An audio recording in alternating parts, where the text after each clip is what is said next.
Hello, welcome to the channel and welcome to another edition of HCW Show Squared. The show take the usual format or formula of the now defunct HCW show and expand to the power of, you guessed it, two. I'm your host, as always, Dan DP, or also nowadays DPZ, yeah. And I am joined by someone who's not sus. I am joined by someone who, whose body hasn't failed them to the point where they can't appear on this show. I am joined by, of course, good friend of the show, good friend, and one of the original hosts of the HCW show itself, Frozzy. Hello. I am glad to not be sus. I am glad my body hasn't failed me. And yeah, I'm just looking forward to another NXT. Yeah, absolutely. This is your second appearance in, I think, as many weeks. Yeah, no, I didn't do last week. Craig did last week. I think I was the week before, wasn't I? So yeah, it's becoming a bit of a regular thing. Like I said, always happy to step in when Craig's being sus. Of course, yeah, which is apparently more regular now than we originally thought. Yeah. It happens. Life happens. Well, life. Sus. But if you're watching, Craig, we apologise. Yeah, and also get well soon. It sucks to have illness. yeah, it does. This is where you tell me it's incurable or something. I was just like, what? Oh no, nothing like that. And I would never say that on a stream or anything like that. That's his own stuff to share. He wants to share that, like. But no. To get off the subject of sus, we go now to mediocre. As we go to NXT, it's time for the show on the 14th of May. This is, of course, the review for said show. There is nothing particular about this show. It's not a go-home show. It's not a show after PLE sort of thing. It's just standard run-of-the-mill NXT TV. Of course, we're on the road, though, to Battleground, which is the next PLE pay-per-view special event, whatever they call it nowadays. And yeah, let's just get into it. So, 14th of May, we kick things off backstage. It's been revealed that someone has attacked Noam Dar. Unbelievable. It's absolutely unreal, and he looks like it's been fully faked. If I didn't know any better, I'd have said he'd set this up. Yeah, exactly. Yeah, it's almost like the big Cass sort of thing. Like, oh, my leg. Yeah. Like... yeah, exactly that. Because he just didn't look bothered at all. Yeah, exactly. It was almost like it's always like but then like, is it? I look at me. The camera's on me. Yeah. Yeah, exactly. It's a bit of a weird one. Yeah, but like honestly, who would dare? Like Noam Dar is a national treasure. Yes, who would attack this man? If it's not himself, who would it be? Yes. So yeah, Owen Mensah's there. So's Jakara Jackson. Interestingly, Lash Legend's not there. At least at first, she comes in afterwards. But yeah, it's interesting that she is not there immediately like the other two. Yeah, bit of there's tension. Yeah, absolutely. Yeah, yeah. But yeah, so will we find out at the end of the night who it was, or is it just going to be a running storyline of NXT? We get a rundown after that of the NXT Women's North American Championship Tournament, which is just a rundown of the Combine from last week, which just confirms the 12 names that were part of it and the qualification matches that will be happening as a result of that. We go backstage.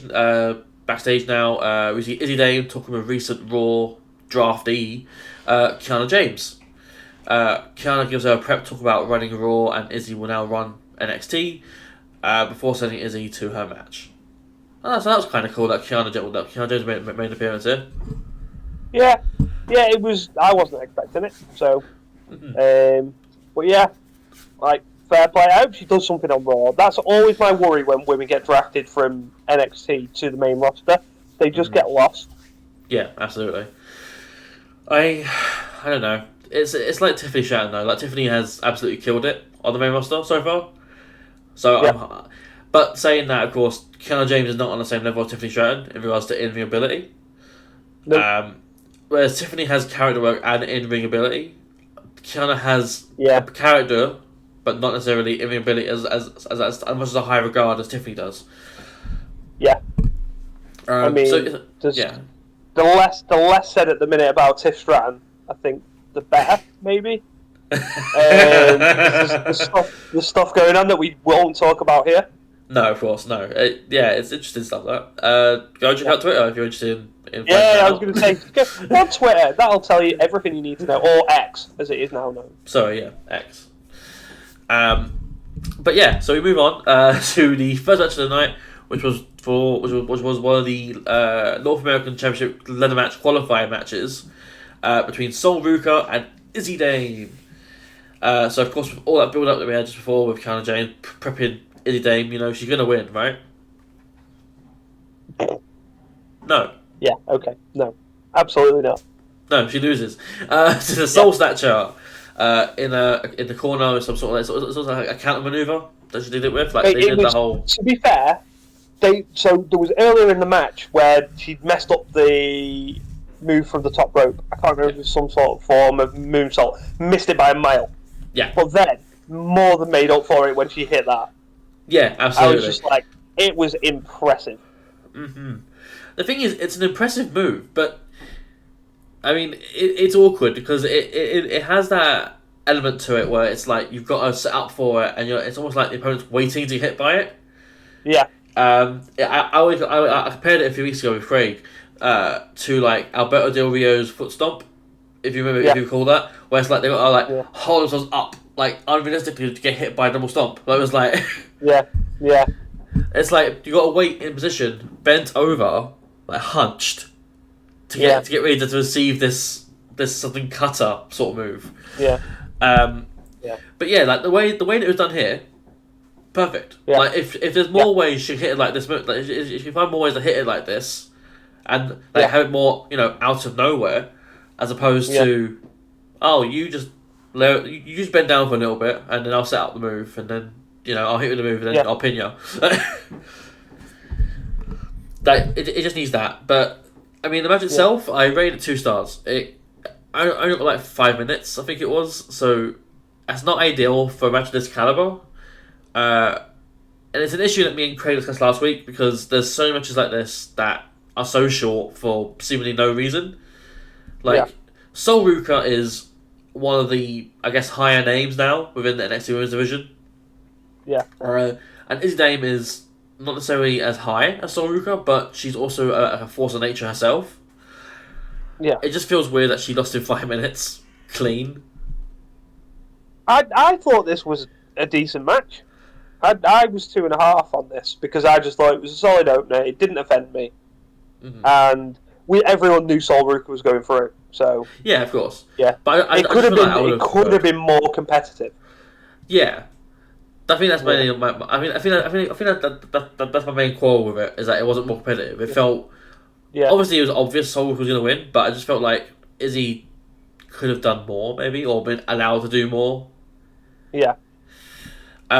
This wasn't the worst match on the card. No. Like I said, 5 minutes is not ideal for a match like this because also it has like implications and stuff. Yeah. Which is why I felt like it should have got more time. But 5 minutes, it is what it is, I guess. Yeah. We go backstage. We're in Ava's office now. Ava is scolding the D'Angelo family for potentially murdering a referee. Last week they mentioned that the ref wasn't available because of means, which then led to apparently him having bronchitis, which is contagious, allegedly. I don't know how true that is. So yeah, the ref bronchitis was contagious. No, I didn't either. I don't know why they said it was. I could be wrong on that. I don't know. I mean, I work in a hospital. Like, I should know this, but yeah. No, I will say that they're wrong. Fair enough. So yeah, they potentially murdered the referee, and they also kidnapped Miles Bourne and Damon Kemp. So, yeah, we're just gonna let that slide. Yeah, of course. Like, because it's not confirmed, even though we saw Damon Kemp in the back of the car. Last week. But yeah, as a result of all this, Ava finds Tony with $20,000, as opposed to just not taking the match away for the Heritage Cup. She just finds him for this. for kidnapping, Yeah, by the way, that yeah, Damon yeah. and Miles haven't returned back from, and the ref hasn't returned back from. Yeah. So yeah, find the 20k, and it just so happens that Adriana has that on her person in an envelope. Yeah, it was so weird. She just like pulls it out, and I'm just like, oh come on. It made me laugh. It made me laugh. I Yeah. can't lie. Yeah, and he was like, "There's the count it. There's more there," and it's just Yeah. like, why are you carrying more than 20k? Like, Yeah. Also, why are you bribing your GM? yeah. Oh, but like, why are you like when you kidnap someone, you're the one who's meant to receive the ransom. You're not meant to pay it. Yeah. These kidnappers, they need lessons. I said it last week. They should open an investigation into the D'Angelo family. Yeah. Do a whole dot side of the episode for them. Just well, they've got the deal with Netflix now. Just have a Netflix doc on there. Yeah. It's all about family. Yeah. Have Vin Diesel narrated it. Yeah. Oh, too fast, too furious, too much family. Nice.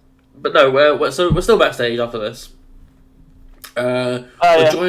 We're joined by Malik Blade and Edris Enove, who are trying to get ready for their match. Edris is worried about his luck because that's been a thing like the last few weeks where he like broke a mirror, and there's like a ladder I think at one point as well that he was under. He saw a black cat I think as well. Oh no, Brindley brought in kittens last week, and they're both like black kittens after he'd had bad luck, so it was like more bad luck. Very like bad luck tropes or stereotypes that have been associated with him here. And he's got a rabbit's foot now that he keeps on him, which is again for luck. Had a rabbit's foot. Well, yeah, but never mind all this because in comes the star. It's Brindley Reese. Brindley is a little bubble, like a little ball of energy, and it's so welcome in everything she's in because it's phenomenal. Just the character work.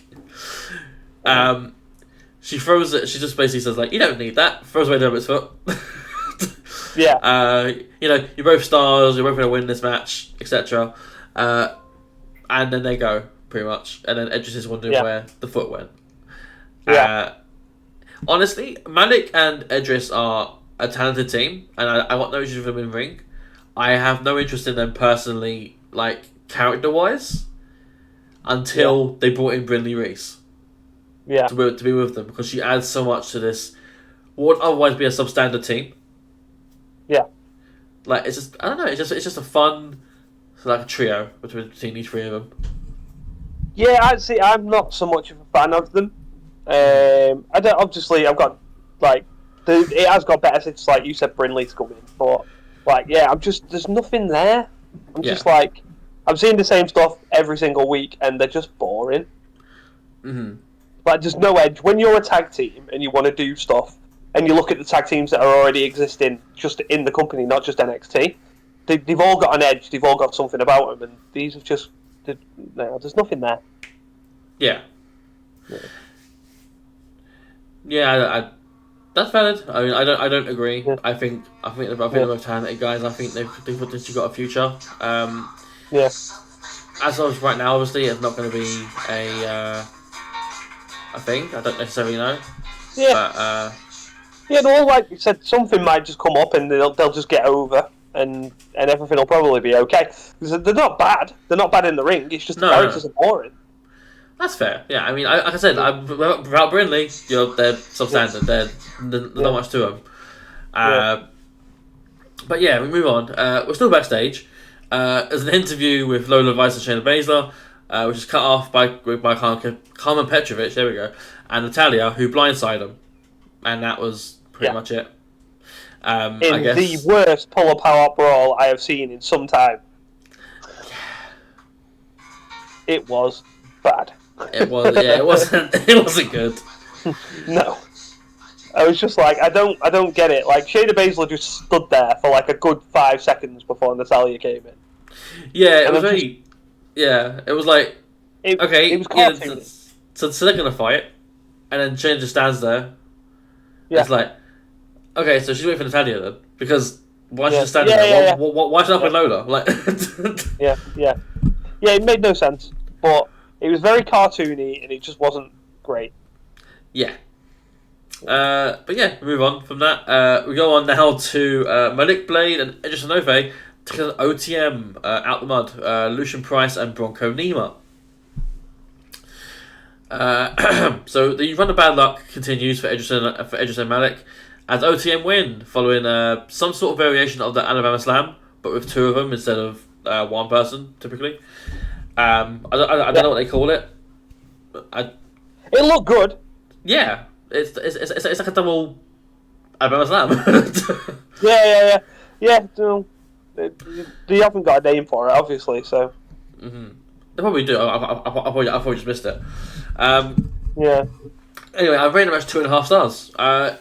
It got about 10 minutes, double the time of the last match, and why? Yeah. I don't. Yeah. The story. This was just for nothing. The story, if you want to call it that, is between Brindley and Jada, which is not really a story, but no, this is just a match that served as like the side characters having a tag match because their managers, or not managers, because their female counterparts are feuding, and by feuding I mean they've got one match coming up that will determine which one of them gets into another match. And that's the only reason why they have this feud. Yeah, no, it literally made no sense. The only other thing he did was play into the bad luck because his boot came undone and all that, and it was just like, well, yeah, no, that is a bit of bad luck, but like, when's it going to turn around? Are they going to end up having all this bad luck and then winning the tag titles? Is that going to happen? Or I doubt it. There'll be some sort of payoff, but not the titles. No. Not yet, anyway. I think they got a good year or two before they get to that level. Yeah. Assuming they don't just break up, because that happens in WWE. I was going to say, yeah, they do like to break teams up, don't they? It could just lead to him just being like, you know what, you're bad luck. Exactly. Yeah. And it could be eventually it could be just paranoia, and it just all leads up to this, and we'll see. But I don't know. I'm not a fan of them losing all the time. Malik Blade and Edge Sonove are one of the better teams on the roster, and I don't know. I feel like they need to get more wins under their belt, and they're never going to get over if they keep losing. That's the thing. So if they want to do something with them, stop having them get beat. Yeah, like OTM are a team that they could beat. Like, I don't see the benefit in having OTM beat Blade and Sonove. So, unless you're pushing OTM again for the 10 titles, which I hope they're not. Yeah. So, I don't know. Well, I suppose we'll see, but it'll be interesting next week to see if this gets forwarded or... Yeah, because next week we got Brindley and Jada in the qualifying match. So, I'm hoping Brindley wins via surprise. Because I'm fully expecting Jade to be in that match, but I wouldn't be against a Brindley win. Alright, so we go backstage. Metaphor are with Noam Dar in the doctor's room or medical room, checking to see if Noam will be cleared. He won't. Oppo volunteers himself to face Javon Evans. Meanwhile, Noam blames either Javon or Trick Williams as the attacker. He does give a side eye, a side glance to Lash Legend when he mentions Trick Williams. Other than that, it's mainly just a bit of like him throwing accusations out and potentially teasing some sort of Lash Trick thing. Yeah. Which is something that they've been building for a little bit, like for the last few weeks. Yeah. It's just Lash was just like, I ain't got time for this, bro. Yeah, exactly. My match is like now. Yeah. But before we get to the next match, it's time for another backstage segment. Nathan Frazier and Axiom are here, talking to Ridge Holland and someone. I had no idea who that was. There we go. Did you get his name or? No, I haven't got a clue. But was it not? He was when he talking to Didn't the OC come in? Afterwards, yeah. But they were talking to Rich I Holland don't know who first. the other guy was then. Yeah, I think it was just a trainee that they might bring on to level up at some point. Fair. But yeah, so they're talking to Rich Holland and some guy. When Ridge mentions Chase U, etc., like how they're helping him get through his emotional stuff. Where of course in come the Good Brothers, the OC, Machine Gun and Festus, Sex Ferguson and whatever as his name was in that other indie thing they did. They do their shtick and then mention the fact that once again the main roster guy, in this case Ridge, needs to leave NXT. Previously, this wouldn't make me chuckle, but now it's running a little bit thin of them saying the same thing each week, after week, after week. They challenge Ridge to a match and challenge him to find a tag partner for later, and that's about it. It's a good thing Ridge got many friends, right? Oh yes, loads of them. Yeah, he has so many friends. He will have any sorts of ever find a partner for this. No, he is the friendliest person ever. Of course, he's never once caused issues or potentially caused injuries. Nothing like that. Nope. Good old Rich Holland. Yeah, a good old reliable hand. We move on to another one of the match qualifying matches between Lash Legend and Ivy Nile. Lash wins with a bicycle kick. I rated this 1.5 stars. This got even less time. Yeah. Ivy Nile's on the main roster. Than I did. What did you rate it? 1. Yeah, there you go. Ivy Nile is on the main roster and she's losing in what was pretty much a squash match. Yep. Main roster. Yep. You called her up. Yeah. Literally drafted not that long ago. No. And I get she was part of a trio package deal with the Creeds. But yeah. It's bizarre to me. Leave Ivy NXT if you're gonna not use her. Also, Ivy's not really a main roster anyway. I don't know who the Creeds are either, to a certain level. Yeah. It's just weird, calling out and having her brought back down to lose within 3 minutes. Yeah. And it's probably the only time that we'll see Ivy as well, in the foreseeable future, unless she's on Raw. Yeah, probably. Yeah. Which I just can't see. Yeah. If you're getting treated like that back in NXT, you ain't being on TV on a Monday. It ain't happening. But in regards to the match itself, it was a squash match. It was a quick win. Ivy has no momentum, so I guess it is what it is. I'm not surprised necessarily.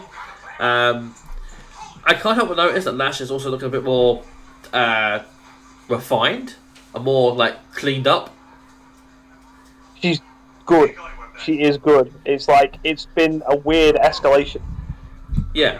But not weird in a bad way. No. It's been a good escalation, but it's happened so quickly that it just feels weird. Yeah, but also just in regards to her, her appearance as well. Right. Okay. She looks like she's just to impress someone. Yeah, with the Trick Williams stuff. Yeah, it's her hair is properly done. It's not messy. It's everything's on point. It's she's doing it intentionally to impress someone backstage who isn't there at the moment. Yeah. Of course, that is speculation. Yes, they are accusations and speculation. That's all it is. Yes. So we on to the next match because there was nothing in between. I don't think. I think it was just ads and stuff. No, we had the Carly Brights wanted to face Lola Vice. That's right. You can't skip over that because it happened. Yeah, literally, I didn't write any notes for that whatsoever. So I can't remember why I skipped that. It was probably 3 AM, so I was probably just tired and missed it. Yeah.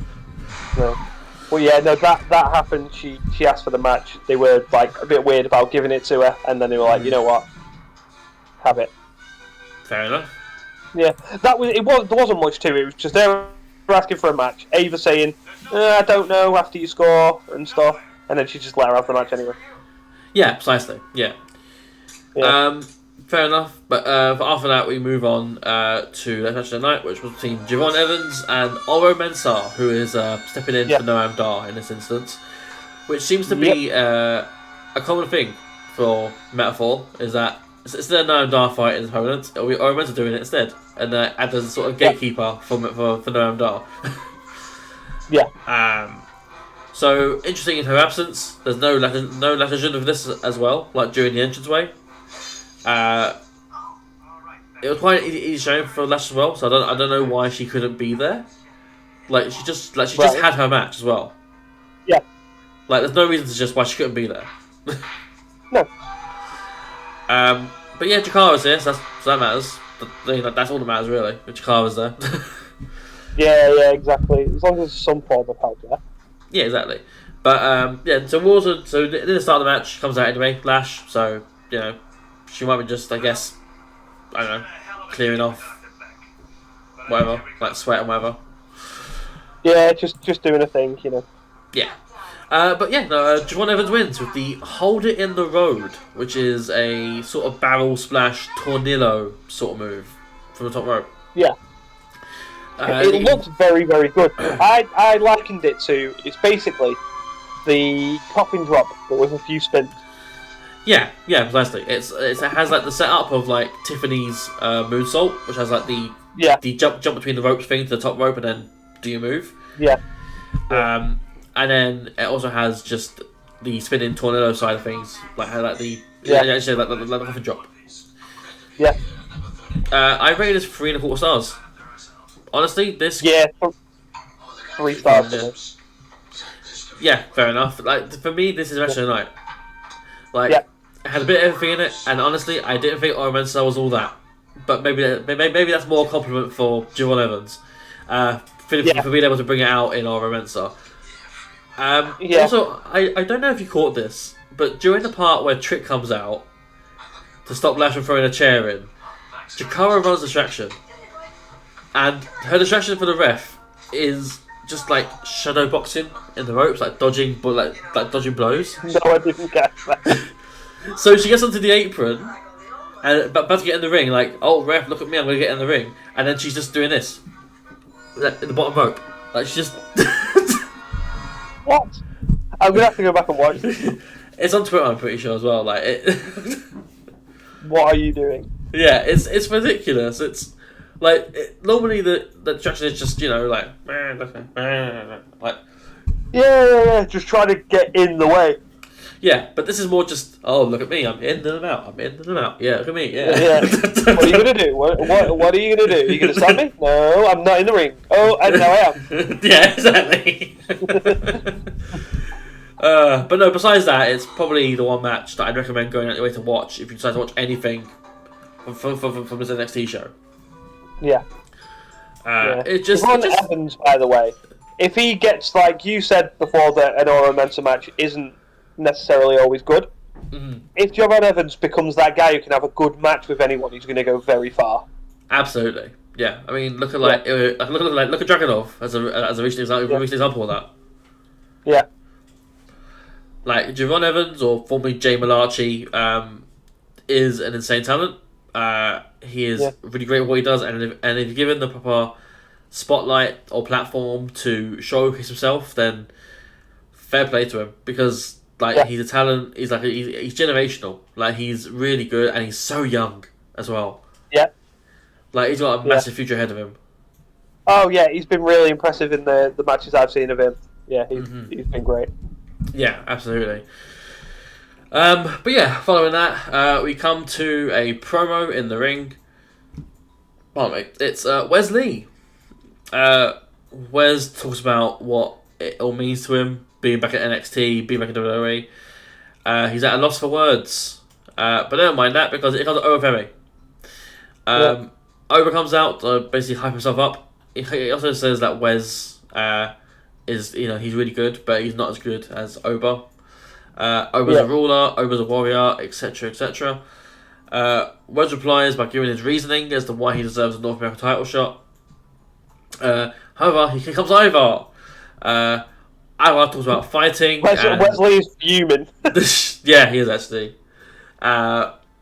in comes Ivar, he talks about fighting, and no one takes their own opportunity, and praises Wes for being able to achieve what he's achieved so far. But never mind that, because in comes Josh Briggs, who mocks them all, and I guess Briggs is now officially a heel. They never actually, as far as I know, they never actually confirmed this. It was just sort of like, it's very ambiguous. It's very vague. Yeah. It's like, yes, he broke up from Chase Jensen and Fallon Henley, but then it's sort of like, okay, so you're doing your own thing then, yeah? Yeah. And then the match against Dijak and Obar, he was the face. Like, yeah. So someone between that PLE and now, he's officially turned heel. And now he's actively mocking people in the ring. Yeah. He spouts a lot of nonsense. I didn't really catch most of what he said. Despite having no real stake in the match. Yeah, he's just talking for the sake of talking, I think. Just to, interject himself into what is about to happen. Yeah, of course. It's weird, though, because he has no real, standing in this match whatsoever. No. He lost twice to Overi. Was it once? Yeah. No, it's twice, yeah. He lost twice to Overi. He lost to Ivar. He lost to Wesley. Yeah. He's not won matches to earn any sort of right to be here in this conversation. Yeah. Well, we all know he's the one getting pinned. Yeah. Wesley suggests to Oba that the PLE match be a fatal 4-way. And Oba's like, I don't want to. And tells free. Literally, it was so good. He was like, no. Yeah. But Oba does say, you three fight it out, and the winner will potentially get a title shot. Yeah. Okay. I mean, it's better than the fatal 4-way that I initially thought it was going to be. Yeah. Yeah, well, I think it's just Wesley's going to win, isn't he? More likely. I mean, we'll get to more, but later on. But Wesley makes sense to win. Yeah. And if you look at the logistics of it all, Ivar is injured. So yeah. Apparently he's been wrestling injured for a little bit now. Yeah, it's not even they reckon he's on borrowed time. Yeah, which is quite a scary thing to say if you're patient. Yeah. Yeah, it is. If you keep wrestling, you may not wrestle again. Yeah. And he was like, okay. Right, who am I facing? Very Tay-Funk. Very Foley. Yeah. The only other thing I take umbrage with in this whole segment is that Vic Joseph said that Wesley was one of the greatest North American champions of all time, when Dominic Mysterio was right there. Yeah, very true. Very true. Ridiculous. What a statement to make, and not say it about Dominic Mysterio. Yeah, very true. Not touching the other champions in the history of the title as well. Nope. Nothing matters before or after Dom. It's just Wesley. Yeah. But no, I agree though. Dominic definitely has a presence about him, so it's bizarre to leave him out of it. No. I get why he'd done it because obviously Dom's not there. But if he was Dom in that situation, he'd probably say about him as well. But I was just like, man, everyone shits on Dom. Hey you. Yeah, you. Do you like this video? There is a button. It's a very sexy button. It says subscribe on it. I wish I could click on it, but YouTube won't let me. Damn fuckers.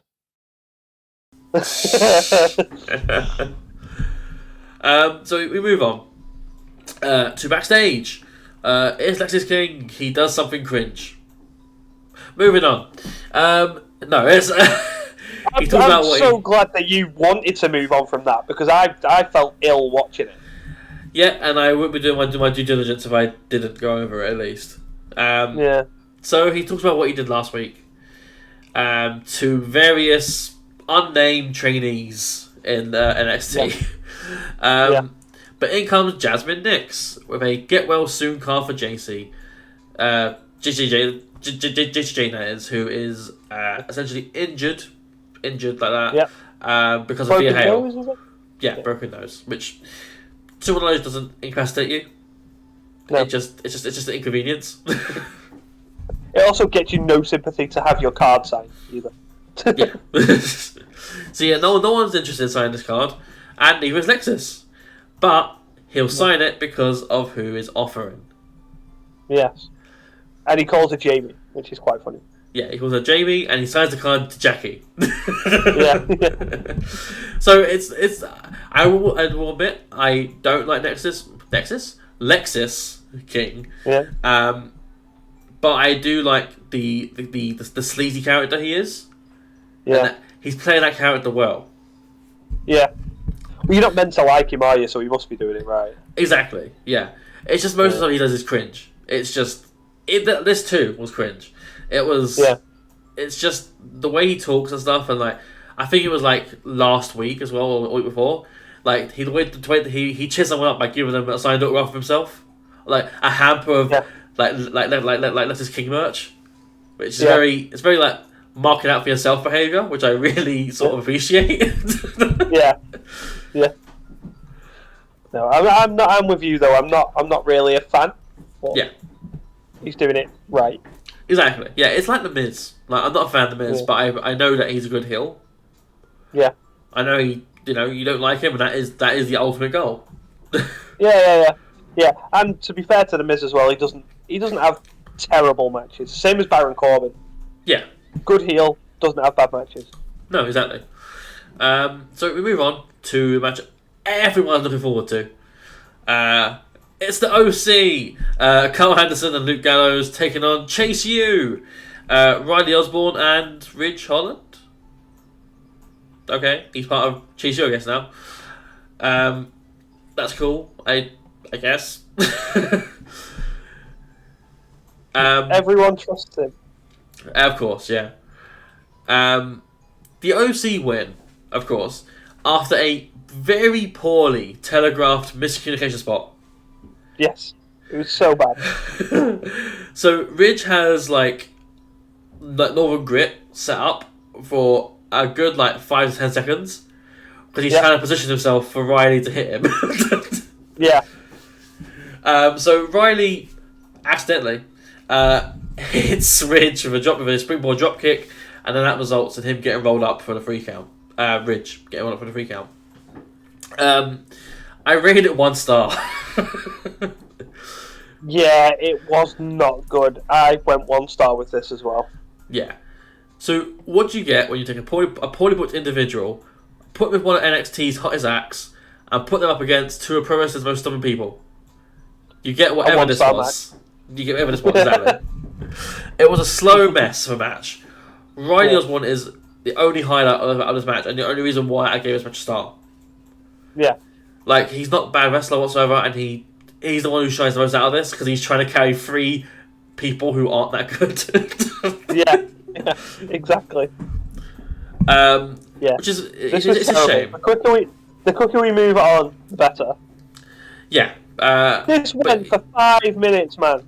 Yeah, 5 minutes. I'm assuming the OC are going to eventually challenge over tag belts, which is fun. I guess. Not fun. That's why I was saying it. I will just say it. Not fun. I will delicately say it. Moving on, though, we have the TV debut match of Carly Bright as she takes on the future of women's wrestling, Lola Vice. Carly comes out to a different theme. It has lyrics. It's not generic. I know, yeah. It's something that I'm pretty sure if I heard it again, I would know it was Carly Bright. Yeah. So, yeah, I mean, Carly Bright has mainly been on live shows and also on Level Up. This is her first NXT main show. Yeah. So maybe lightning will strike here. Who knows? It doesn't. Lola Vice wins with the spinning back fist. 3 minutes and 10 seconds of pure knowing what's going to happen. Yeah. And just waiting for it. It wasn't bad. It was just a short match and a squash match for the most part. I rated it 1.5. Most of Carly's offense was roll-ups. Yeah, and then she displayed a little bit of athletic ability, like with the standing moonsault and stuff. Yeah. And then they referenced it used to be a cheerleader, so I kind of, it's like that does sort of make sense. What she can do, like backflips. Yeah, exactly. So yeah.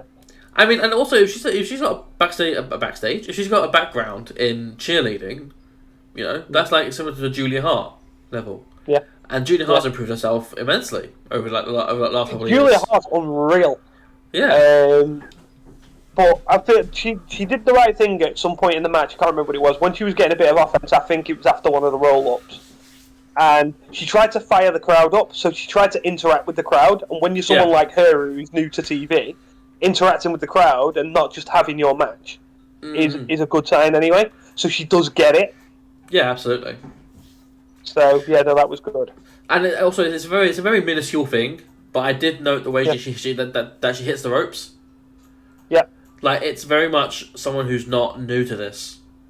Yeah. Like, there's a certain way people, like, they are careful about it, or, like, they might carefully hit their back against the ropes to come back, because they don't want to hurt themselves and stuff. She proper, like, goes into the ropes. Yeah.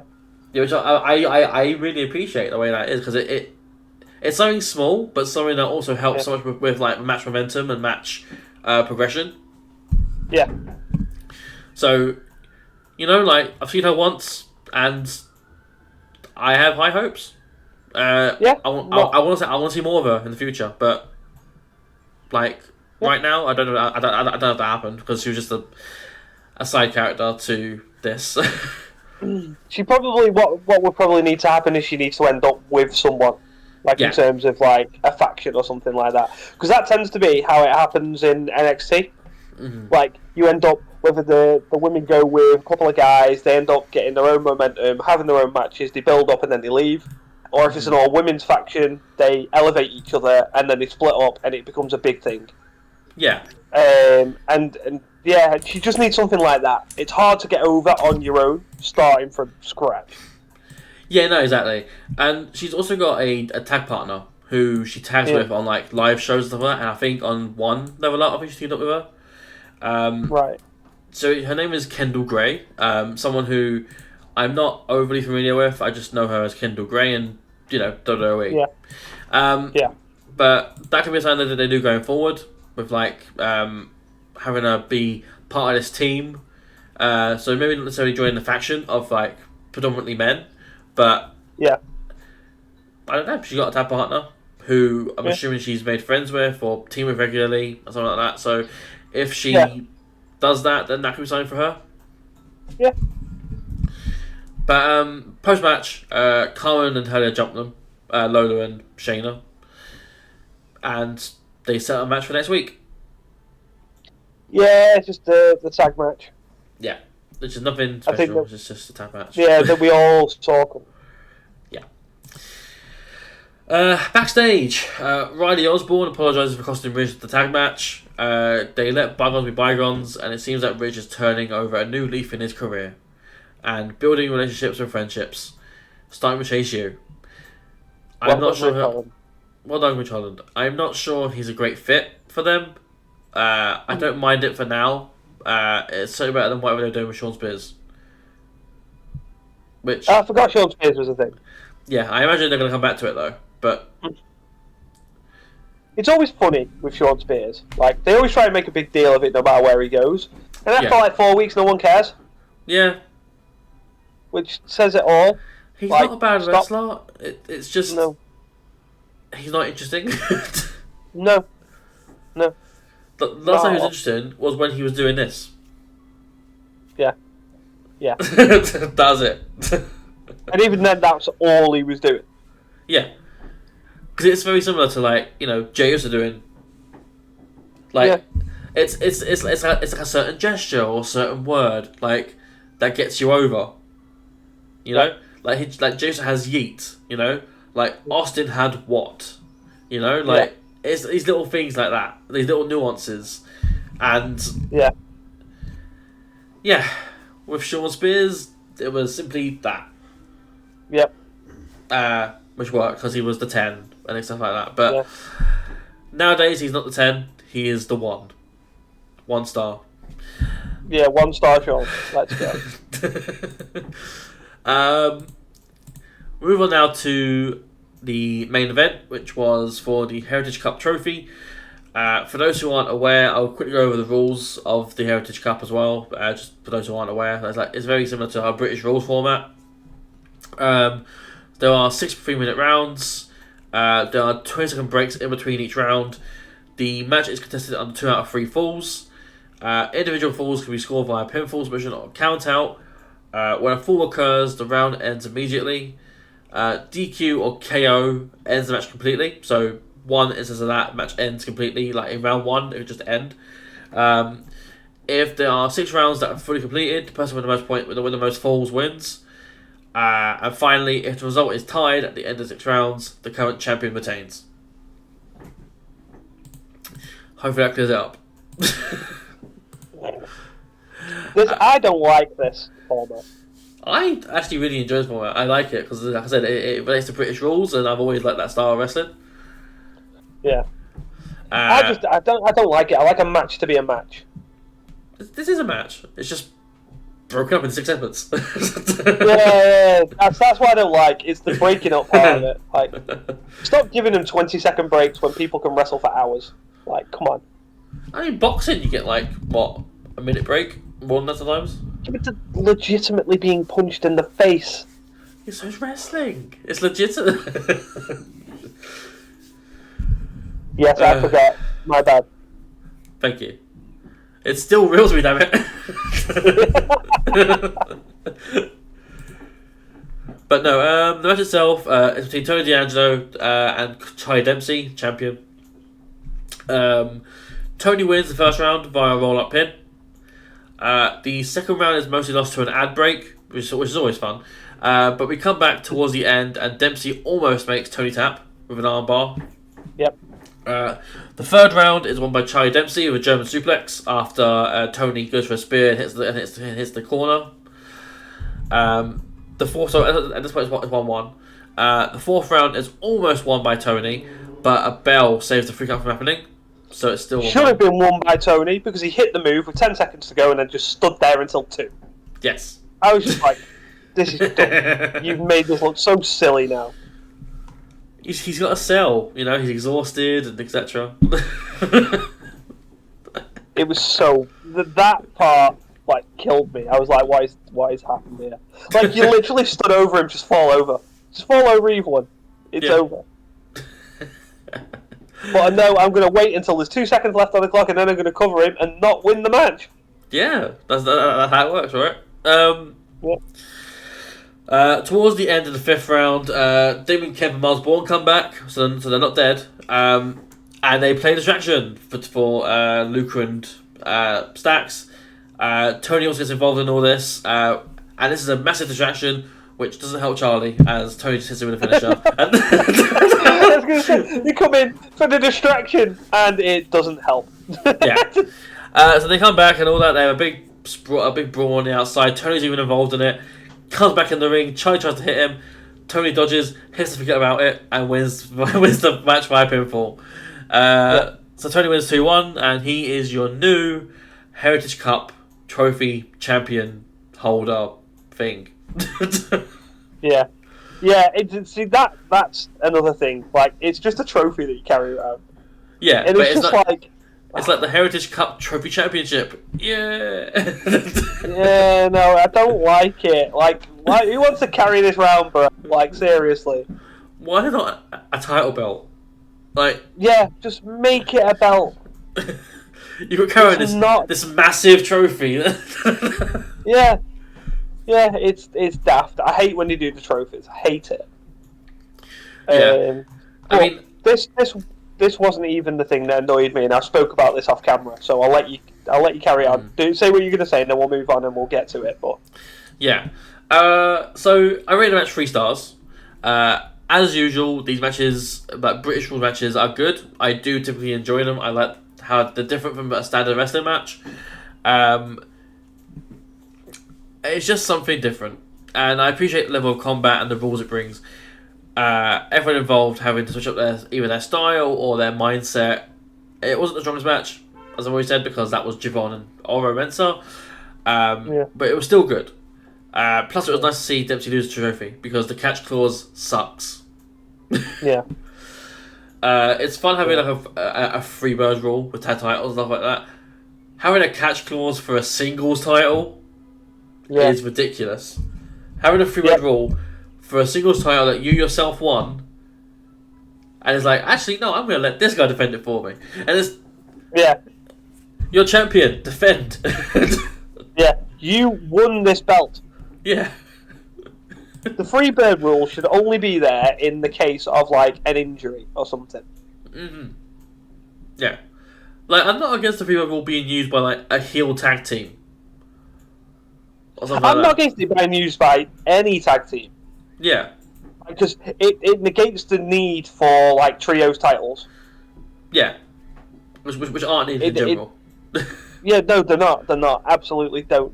Just make tag titles like Freebird rule. Anyone can defend them from your faction, and you're all good. Yeah, precisely. But yeah, they announced the catch clause initially when he won the trophy. It was like, okay, cool. And then we saw it after like 1 or 2 weeks. It was like, actually, no, not cool. No, very, very not cool. No bueno. No.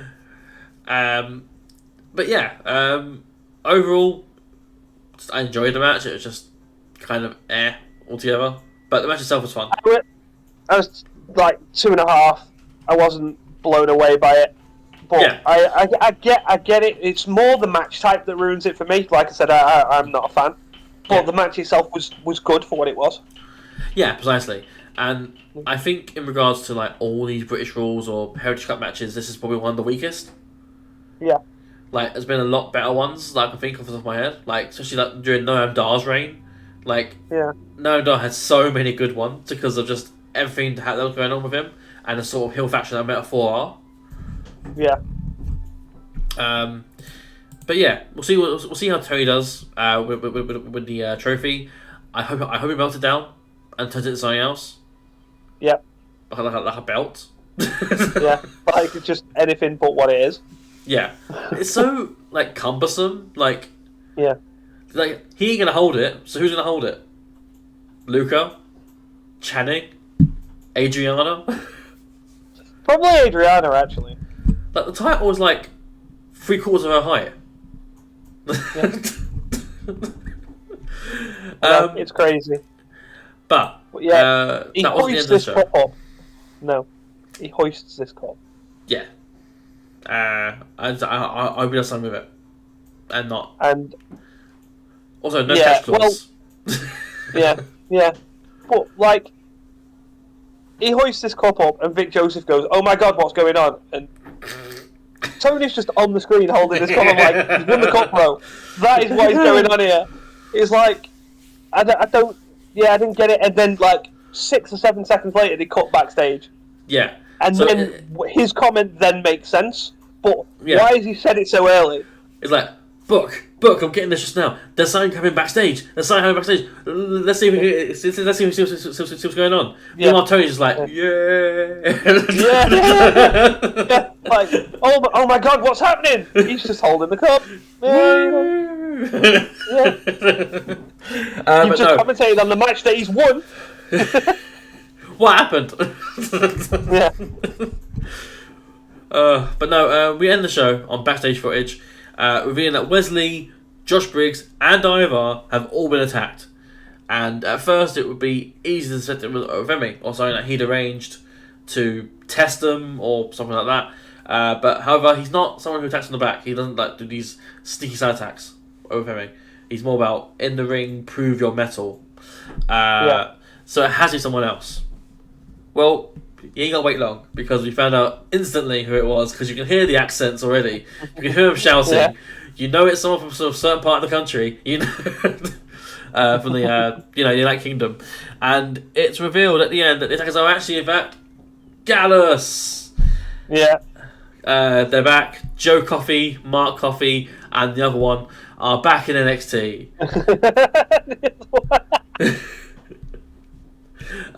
Who knows why they're there, but they're sure to start some kind of riot. Yeah. Do we think they attacked Noam Dar? I don't think so. I think, to come back on what you said at the start, I think he did it himself. I think that's all faked from Noam Dar. Yeah. It's just they love mystery attacks. Yeah, and they also love the attack actually did happen. It was them the whole time. Yeah. Oh my god, he threw himself down the stairs? What? Yeah. But yes, Gallus are back. Gallus are back, and they taped next week's show for whatever reason. I don't know why.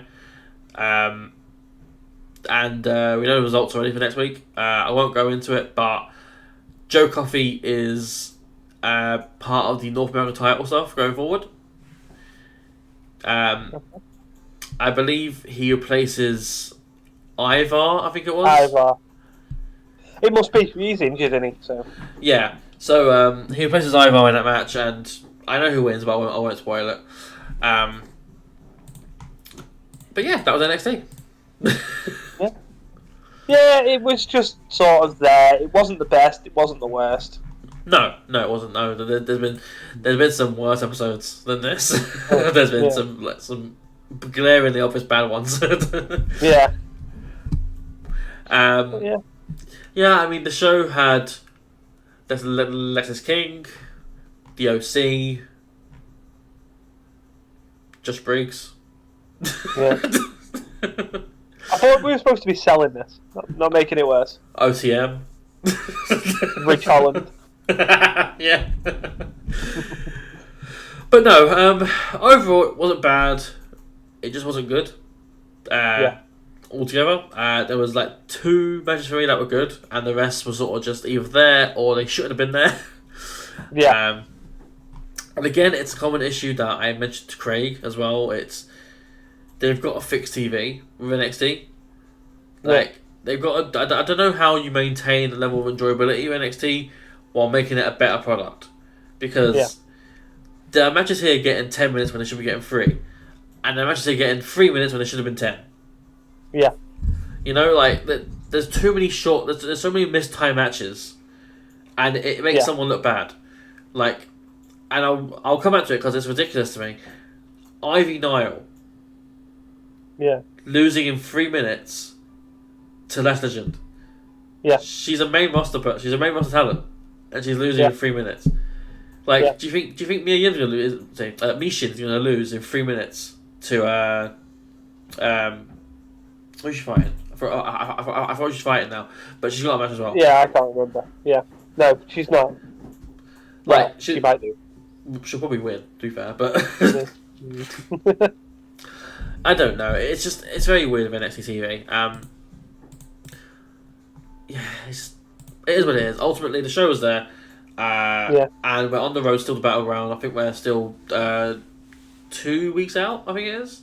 I think so. Yeah, we've obviously got this taped episode that we will review, whether it be me and you or you and Craig next week. Yeah, absolutely. Who knows? If one day it could be the 3 of us. Yeah. I don't know. It depends on availability and how Craig is feeling, because apparently his body is letting him down left, right, centre now. But yeah, that does bring an end to this review. So as always, please, in regards to YouTube, please like the video if you like the video. Comment on the video and say what you like, dislike, etc. More of me. Do you want to see more of Frozzy? Do you want to see just Frozzy record this? Do you want to see just Frozzy review this? Do you want to see Frozzy and Craig, perhaps? As just the 2 of them? Because I imagine that'd be quite fun.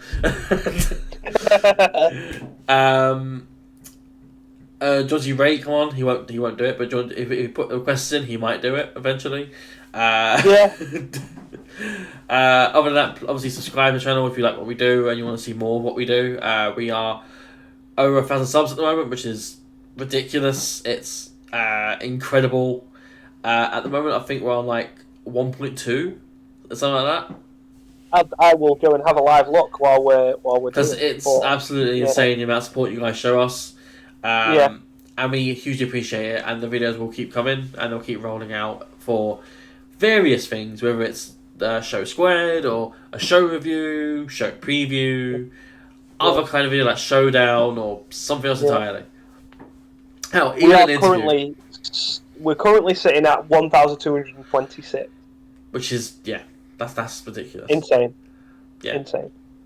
I was saying before, I think this makes us like one of the higher Brit Rest podcasts. Yeah. Like, not the highest, because there's like some there's some like titans there. But like Yeah. Like, but we're doing alright. Yeah, it's very organic, I'd say the growth is for us, which is it's incredible. And again, thank you to you guys for doing what you do and supporting us. But yeah, in regards to videos that already, like, comment, subscribe, please, and share the video as well if you feel like doing that. In regards to our outlets, of course, underneath me and Froz here are outlets. There we go. We have our Instagram, our Facebook, our Twitter or X, and our Twitch, which we're currently on right now. And of course, please feel so inclined to give myself or give Frozzy a follow. Frozzy is on Twitter at FrozzyHCW, and I myself am just Deity, which is just as my name is here. And I believe that's all I've got to plug. Unless you got anything you want to add, Froz? No, we will be recording a special episode of Showdown this week. This should hopefully be out. Well, no, will be out on Friday. But it is with two guests. People one person is known. The other person will be making their first appearance on the channel, and we're looking forward to having them on. But it will be a Brit Rest quiz. So you and Rate are split again, similar to Wrestle Connect, where you'll have help. But yeah, it's just a Brit Rest quiz, and just something a little bit different away from WWE, AEW, and stuff like that. And yeah, the four people involved love Brit Rest, so why not have a quiz on it? Yeah, absolutely. And also mention to Showdown, support me. I'm on the up and up right now. I've won 3 in a row. It's coming 10-8. Go me. Let's go. Let's keep the support going. Let's keep the support for DP going, and let's beat the tyrant Rate Wrestle. Yes. He's been rolling on top of his Ivory Castle for too long. He has. Someone needs to knock him down a peg or two. And it has to be me.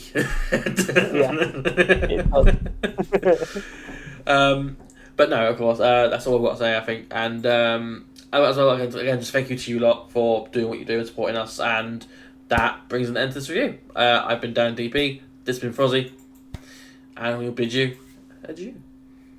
See you later.